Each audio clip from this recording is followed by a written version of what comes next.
Hello student, तो आज के इस वीडियो में आप देख सकते हैं मेरे पास कक्षा 11वीं का फिजिक्स का पेपर है स्टूडेंट। ये आपको 23 मार्च को देखने को मिलने वाला है स्टूडेंट। तो आपको सारे के सारे क्वेश्चन अच्छे से याद कर लेने हैं स्टूडेंट। आज के इस वीडियो में मैं आपको इस पेपर के वस्तुनिष्ठ प्रश्नों को सॉल्व करवाने वाली हूँ स्टूडेंट। यदि आपने ये पेपर नहीं देखा है तो आप मेरे चैनल को सब्सक्राइब कर लीजिए। मैंने अपने चैनल में ये वीडियो डाला हुआ है स्टूडेंट। यदि आपको इसका PDF चाहिए तो आप मेरे टेलीग्राम चैनल को ज्वाइन कर सकते हैं। मैंने डिस्क्रिप्शन बॉक्स में लिंक दी हुई है, जहाँ पर आप जाके मेरे टेलीग्राम चैनल पर ज्वाइन कर सकते हैं। तो स्टूडेंट, हमारा पहला क्वेश्चन है, प्रत्येक प्रश्न में दिए गए विकल्पों में से सही विकल्प चुनकर लिखिए। तो यहाँ पे पहला हमारा 1 एंगस्ट्रॉम के बराबर होता है। तो यहाँ पे आपको 4 ऑप्शन दिए हुए हैं। हमारा आंसर जाएगा बी, 10⁻10 मीटर। यहाँ पे हमें दूसरा दिया है, निम्नलिखित में से ऊर्जा का मात्रक नहीं है। तो इसका आंसर आ जाएगा वाट, क्योंकि वाट जो है वो शक्ति का मात्रक। यहाँ पे हमें तीसरा दिया हुआ है, जड़त्व आघूर्ण का ऐसा ही मात्रक है। तो इसका आ जाएगा किलोग्राम मीटर स्क्वायर। किसी पिंड की पृथ्वी से पलायन चाल निर्भर करती है। तो इसका आंसर जाएगा पिंड के द्रव्यमान पर। पांचवा है, निम्नलिखित में से सबसे अधिक प्रत्यास्थ पदार्थ है। तो इसका आंसर जाएगा रबड़। यहाँ पे छठवा है, दाब बढ़ने पर किसी पदार्थ का गलनांक कम हो जाता है। यहाँ पे हमें सातवां दिया है, संख्याओं में 0.0053, 0.0530, 0.530 में क्रमशः सार्थक अंकों की संख्या है। तो स्टूडेंट, इसका आंसर जाएगा 233। तो स्टूडेंट, मैं आपको बता दूं, आपको क्या करना है, पहले हमें संख्या दी है उसके सार्थक अंकों की संख्या निकाल लेनी है। यदि आपको पहला पता चल जाएगा तो स्टूडेंट यहाँ पे आप देख सकते हैं, यहाँ पे आपको सार्थक अंकों की संख्या 2 दिख रही है। स्टूडेंट, यदि आपको सार्थक अंकों की संख्या निकालना नहीं आता तो आप मेरे टेलीग्राम चैनल मैं आपको वीडियो डाल दूंगी जिसमें आपको बताऊंगी कि सार्थक अंकों की संख्या कैसे निकालते हैं। तो इसका आंसर जाएगा 233। तो आपको सारे के सारे ऑप्शन देखने की जरूरत नहीं है, सिर्फ आपको पहली संख्या पता चल गई यहाँ पे, क्योंकि 2 वाला कोई भी ऑप्शन नहीं दिया हुआ है। यदि स्टूडेंट आपको मेरा आंसर समझ में नहीं आया तो मैंने यहाँ पे आंसर लिख लिया है, ये आप यहाँ पे। तो आज मैं आप सबको बहुत ही बड़ी एप्लीकेशन के बारे में बताना चाहती हूँ जो डेली हंट द्वारा बनाई गई है। इस साल डेली लर्न ने आई अचीव स्कॉलरशिप एग्जाम रखा है, जिसमें पार्ट लेकर आप laptop, mobile phone, smart watch भी जीत सकते हैं। तो डिस्क्रिप्शन बॉक्स में दिए हुए लिंक पर क्लिक करके जल्दी से स्कॉलरशिप में रजिस्टर कीजिए और पाइए 50 करोड़ की स्कॉलरशिप जीतने का मौका। दोस्तों, इसकी सबसे बड़ी खूबी ये है कि पहली बार किसी ने बड़े शहरों के साथ साथ छोटे शहरों और ग्रामीण भागों तक क्वालिटी एजुकेशन पहुंचाने का निर्णय लिया है, और यहाँ इंग्लिश के साथ साथ हिंदी माध्यम में भी पढ़ सकते हैं। डेली लर्न जल्द ही अपना ऐप भी लाने वाला है, जहां आपको live classes, study note, test series and quiz मिलेगी। तो आप वेट किसका कर रहे हैं, जाइए, लिंक डिस्क्रिप्शन में दे रखी है और इनाम जीतिए। यहाँ पे देख सकते हैं, ये हमारे सही विकल्प के आंसर है। पहले का आंसर 10⁻10 मीटर। वाट किलोग्राम मीटर स्क्वायर। पिंड के द्रव्यमान पर रबड़ कम हो जाता है 2,33। तो अब यहाँ पे हमें हमारे विकल्प क्या होते हैं, खत्म होते हैं स्टूडेंट। अब यहाँ पे हमें दिया है प्रश्न नंबर दूसरा, रिक्त स्थानों की पूर्ति कीजिए। तो हमें पहला दिया है, वृत्तीय गति के लिए खालिस्तान बल आवश्यक होता है। तो इसका आंसर आ जाएगा अभिकेंद्र बल आवश्यक होता है। यहाँ पे दूसरा दिया है, कार्य करने की दर को खालिस्तान कहते हैं। तो कार्य करने की जो दर होती है उसको कहते हैं शक्ति। सदिशों का सदिश गुणा क्रम विनिमय नियम का पालन करता है या नहीं, तो हमें लिखना है करता है। पृथ्वी सतह पर खालिस्तान गुरुत्वीय त्वरण का मान अधिकतम होता है, यानी जो मान अधिकतम तो होता है लेकिन उसका मान क्या है, तो उसका मान जाएगा 9.8 मीटर। पांचवा है हमारा, यदि चरम सामर्थ्य बिंदु और विभाजन बिंदु पास पास हो तो द्रव को खालिस्तान कहते हैं, तो द्रव को भंगूर कहते हैं। चक्रण करती गतिशील गेंद पर कार्यरत गतिक उत्पादक हो खालिस्तान प्रभाव कहते हैं, तो उसे कहते हैं मैग्नस प्रभाव। यहाँ पे सातवें, ध्रुवीय उपग्रह की पृथ्वी तल से ऊंचाई लगभग खालिस्तान होती है। तो इसका आंसर आएगा 90 सेंटीमीटर। स्टूडेंट, यदि आपको मेरे आंसर समझ में नहीं आए हैं तो आप यहाँ पे लिखा हुआ आंसर देख सकते हैं और अपनी कॉपी में उतार सकते हैं। अब स्टूडेंट, हमारे यहाँ पे आपको सही जोड़ी दिख रही है।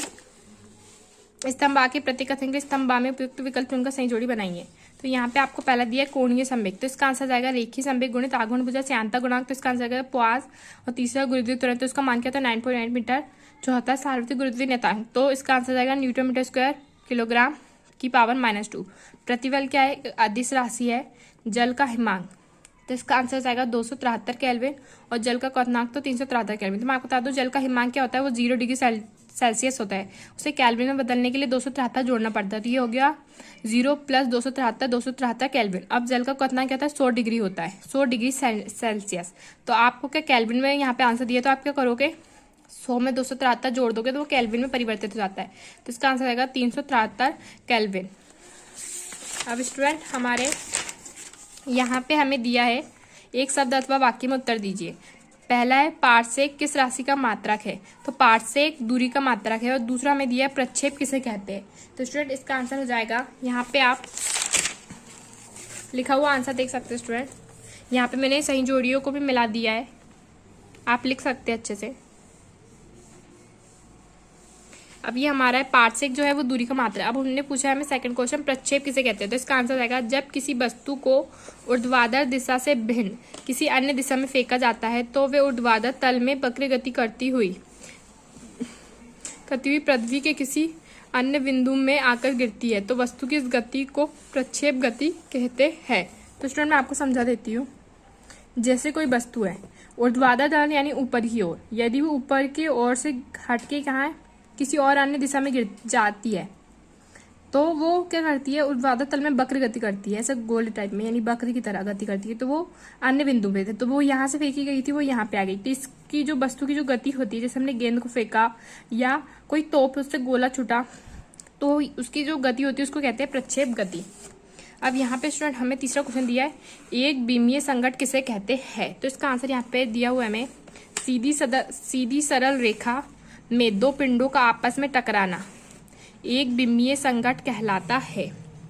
हमारा चौथा है कोणीय संवेग किसे कहते हैं, तो इसका आंसर आपको यहाँ पे दिख रहा है किसी कण के रेखीय संवेग का घूर्णन अक्ष के परितः आघूर्ण कण का कोणीय संवेग कहलाता है। यहाँ पे अब हमें दिया है पृथ्वी के केंद्र पर गुरुत्वीय त्वरण का मान कितना होता है, तो उसका आंसर आ जाएगा 0।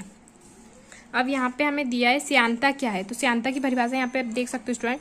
श्यानता द्रवों का वह गुण है जिसके कारण प्रत्येक द्रव अपनी विभिन्न परतों के बीच आपसी गति का विरोध करता है। तो मैं स्टूडेंट आपको सिंपल भाषा में बता देती हूँ। जो श्यानता होता है द्रवों का बहने का गुण होता है। कोई भी जो द्रव सबसे ज्यादा बहता है उसकी श्यानता उतनी अधिक होती है। जैसे पानी, उसकी जो श्यानता है यानी बहने का जो गुण है उसका, पानी सबसे अधिक बहेगा या वायु, तो इसका आंसर जाएगा। यदि आपको पूछा जाता है कि श्यानता किसकी है तो क्या आ जाएगा इसका आंसर पानी, क्योंकि पानी की श्यानता अधिक होगी क्योंकि वो जल्दी से बहेगा। अब यहाँ पे हमें छठवां सातवां किस प्रक्रिया में ऊष्मा देने पर पदार्थ का ताप नहीं बढ़ता स्टूडेंट, तो उसका आंसर आपको यहाँ पे दिख रहा है बाष्पीकरण ही सिर्फ एक ऐसी प्रक्रिया है जिसमें ऊष्मा देने पर पदार्थ का ताप नहीं बढ़ता है। तो स्टूडेंट यहाँ पे हमारे सभी के सभी बचपन प्रश्नों के आंसर खत्म होते हैं। स्टूडेंट यदि आपको इसके आगे के आंसर चाहिए तो मैं आपको सारे के सारे आंसर एक साथ नेक्स्ट वीडियो में प्रोवाइड कराने वाली हूँ। यदि आपको इस पेपर का PDF चाहिए और जो मैंने आपको आंसर दिखाया है यदि आप नहीं लिख पाए हो, यदि आपको उसका भी PDF चाहिए तो आप मेरे टेलीग्राम चैनल को ज्वाइन कर लीजिए। मैंने डिस्क्रिप्शन बॉक्स में लिंक दी हुई है स्टूडेंट। इस वीडियो में मैं आपको पूरा पेपर नहीं दिखा पाऊंगी स्टूडेंट। मैंने अपने चैनल में पूरा के पूरा पेपर में जिसमें मैंने पूरे के पूरे क्वेश्चन दिखाया है, अलग से एक वीडियो बनाया हुआ है। आप मेरे टेलीग्राम चैनल में भी जा सकते हैं जहाँ पे मैं आपको पूरे क्वेश्चन पेपर के PDF प्रोवाइड करा दूंगी। Thank you for watching.